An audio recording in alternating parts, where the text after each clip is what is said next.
Magandang araw sa ating lahat mga boss.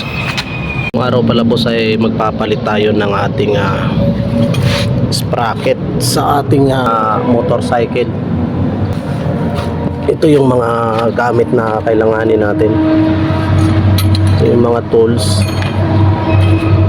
Ayan, pagputol ng ating kadena kasi magpapalit tayo ngayon ng ating one set na kadena. Saka yung sprocket ito. Ayan. Ito yung kadena nya kasi yung problema nito mga boss ay may time na kumakabuse na yung aking kadena kapag paakyat na yung paahon na daan, kumakabuse na siya. Dumudulas na kumbaga.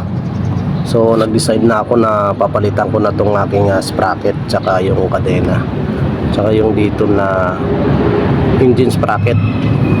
So ito muna guys yung mai-share ko sa inyo.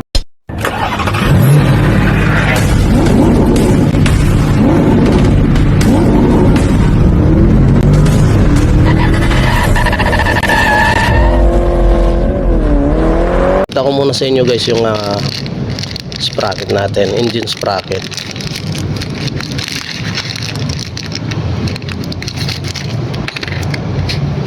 Ayan, 14 feet siya, 14 sprocket natin sa may bandang likuran.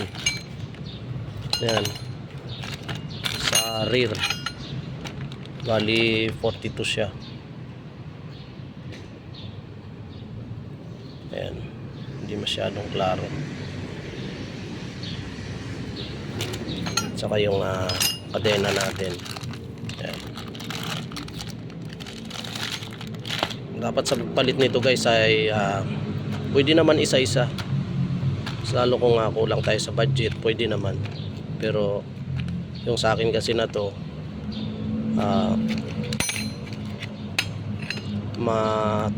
matulis na tong mga ngipin niya, pati rin ito. Saka yung kadena ko na yun ay talagang maingay na. Sa pagpalit nito mga boss ay meron tayong 19mm na combination. So pasok lang natin dito. Ayan, natin luwagan yan mga boss. 19 na to boss. Kapag nalawagan na natin yan ay pwede na tayong mag-adjust dito. Itong 10mm na adjustment ito sa kabila, dalawa yan. Pagkatapos po niyan mga boss ay pwede na nating hugutin tong axle nya, tong shafting. Para lang ito sa mga nagdi-DIY mga boss, kayang-kaya nyo rin to. Sundan nyo lang tong video na to, kahit na kayo lang gumawa sa mga motor nyo kayang-kaya nyo nang gawin. Para lang po ito sa mga baguhan na gustong matuto palit ng ating kadena. So ito na guys, para sa inyo to. Dito naman mga boss sa ating engine sprocket na to, kailangan nating tanggalin muna tong cover na to.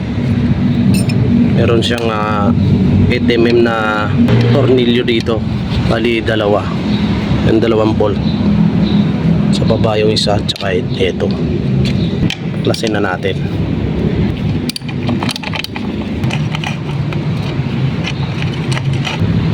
Ayan, grabe, sobrang dumi. So itong 10mm na yan boss ay yan ang tatanggalin natin para matanggal din natin itong engine sprocket na to. So ngayon pwede ko nang bunutin to. Bunutin na natin to mga boss. Ayan o.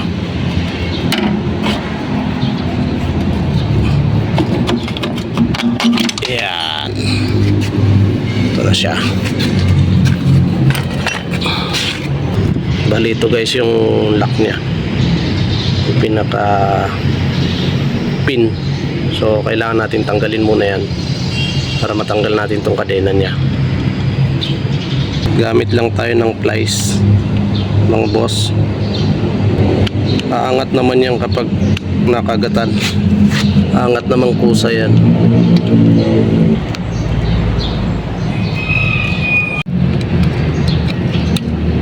Ayan yung lock niya.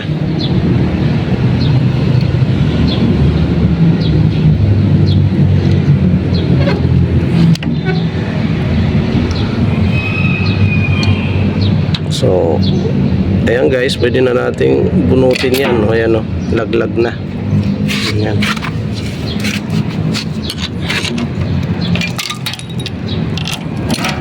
Ayan. So ngayon dito guys, sa engine sprocket niya, luluwagan din natin to. 10mm lang yan. Pero kailangan para hindi siya mag freewheeling, i-primera natin to. Ayan. Tapos saka natin luluwagan yan.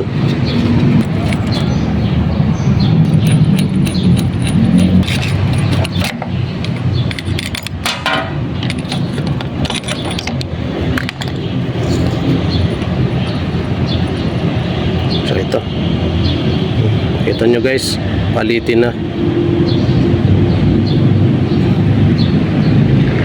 Bungi-bungi na. Oh. Hindi na pantay-pantay yung ngipin niya. Kailangan guys, bago natin ilagay yung bago dito, linisan muna natin. So ito yung panlinis ko dito guys. Sprayan natin.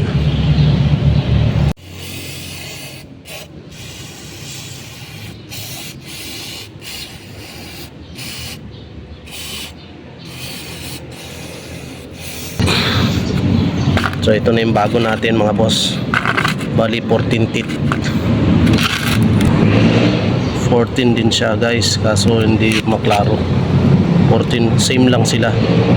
So ito na yung bago eh, yan yung luma. Unahin muna natin dito.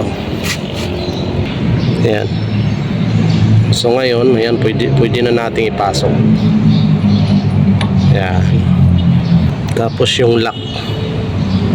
Yung lock na tinanggal natin dito kanina, dito siya nalaglag. Ito. So linisin ko muna. Tapos saka natin ilagay dyan. Saka natin lagyan ng dalawang tornilyo na 10mm. Ito na guys, naisalpak ko na yung lock nya. So tigpitan nyo lang mabuti ito guys. Yun ang importante. Ito na pala mga boss, ay nabaklas ko na siya dun sa kanyang body. So bali luluwagan natin to mga boss, itong 4 na tornilyo na to, itong bolt na to, tsaka yung lock nya. Ayan yung lock nya.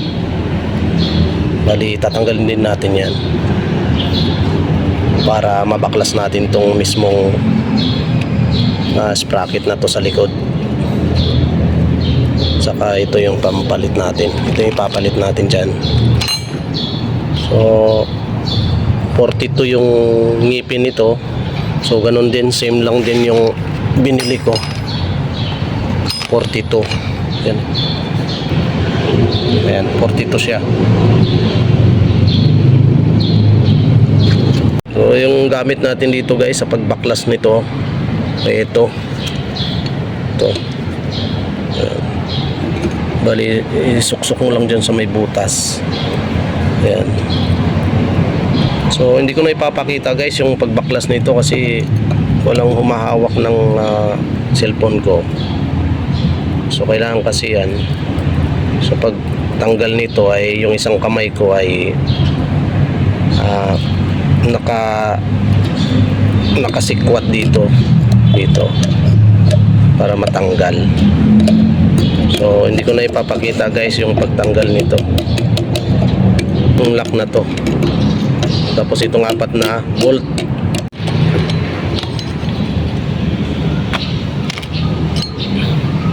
So ngayon mga boss ay ito na yung 4 na bolt tsaka isang lock. Ito. Pwede na nating angat yan. Ayan. Ito yung luma niya. Ayan. Ito ngayon yung bago.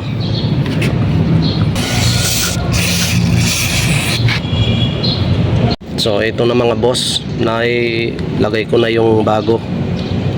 Ibalik ko na rin yung lock. Tsaka yung 4 na bolt. Okay, so dito na tayo guys sa kadena. Bali sasalpak na natin dun. Dito guys ay na-install ko na siya. Sa paglagay ng kadena natin guys, usog natin tong adjustment. Bali full adjustment natin guys, papuntang harap, hindi papunta rito sa likod, sa harap. Isagad nyo guys ng abante bago kayo mag-install ng bagong kadena, para kung sakaling umunat siya mga ilang buwan, meron tayong adjustment. Mahaba pa yung ma-adjust natin kapag ganun. So yun lang. Tapos install ko na to guys. Tapos may lock dito to. Susukatin muna natin kung gaano kahaba, saka tayo magputol, no? Okay. So ngayon mga boss ay maglalagay na tayo ng kadena niya. So sinukat ko na to, nilagyan ko ng tali rito. So dito tayo magpuputol. Ito yung gagamitin natin na pamputol, special tools. So ito na mga boss yung kanyang kaputol. Pasensya na po at hindi ko na pinakita yung pagputol nito dahil paggabi na kasi mga boss, kaya minadali ko na rin para matapos na rin tong ginagawa natin. So ito yung pinakalak niya. Yan. So pasok lang natin dito. Pasok lang natin dyan sa 2 butas.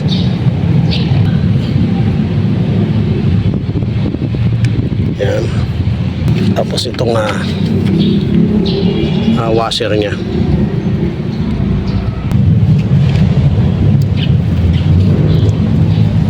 So ayun na guys, naipasok ko na yung kanyang washer.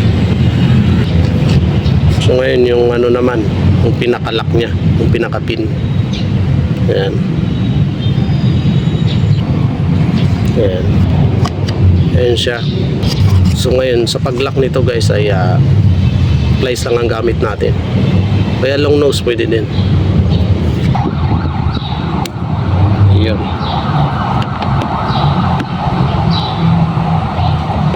So ayan guys, naka-lock na siya. Siguraduhin nyo talaga guys na naka-lock yan. Kasi pag hindi naka-lock ng mahusay yan, matanggal yan yung kadena natin. So ngayon guys ay nailagay na natin, naiset na natin yung kadena. Bali magigpit na lang tayo dyan.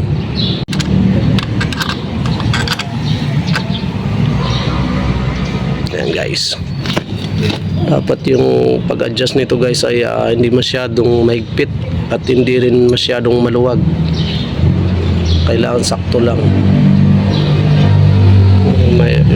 yung saktong tension lang. Yan, ganyan lang. So kapag ganyan guys ay na-set nyo na ng mabuti, higpitan nyo na yung pinaka shafting nya, pinaka ihi nya dito sa gitna. Ito pwede nyo nang higpitan yan kasi nga okay na yung adjustment nyo. So pwede nyo nang higpitan tong pinaka center nya. Ito yung ibig ko sabihin yan. Itong number 19. So ngayon guys ay tapos ko na siyang inigpitan. So bali yung takip na lang yung ibabalik ko. Ito. So hanggang dito na lang guys. Maraming salamat po sa inyong panonood at God bless po sa inyo.